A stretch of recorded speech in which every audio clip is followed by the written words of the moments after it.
2,000 years later.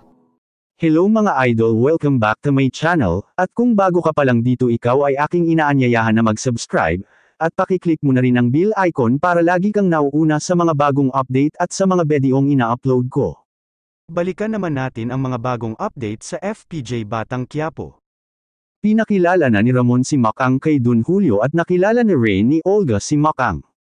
Samantalang ipapakilala na rin ni Ramon ang kanyang anak kay Macang pero nakilala agad ni David si Macang kaya mabilis ito nakapagtago at sinabi kay Olga na si Macang na kapitbahay niya ang papakasalan ni Ramon at kaibigan pa ni Tanggol kaya umalis agad si David sa utos na rin ni Olga.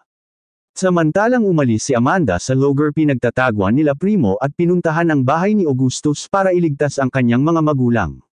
Pero dahil sa sobrang lakas ng puwersa nila Augustus napalaban si Amanda.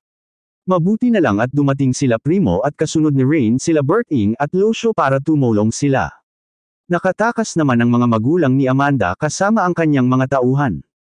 Samantalang patakas na sila Amanda at Primo kasama sila Mang Berting nang biglang dumating ang mga polis sa pamumuno ni Colonel Suarez kaya nahuli sila Primo. At nabawi ni Augusto si Amanda, pero dinalaw ni David si Tanggol sa kulungan pero hindi para kamustahin kundi para iparamdam kay Tanggol na hindi siya nito mapapatawad, at sinabi na rin niya na ikakasal na si Macang sa iba, at hindi sa kanya.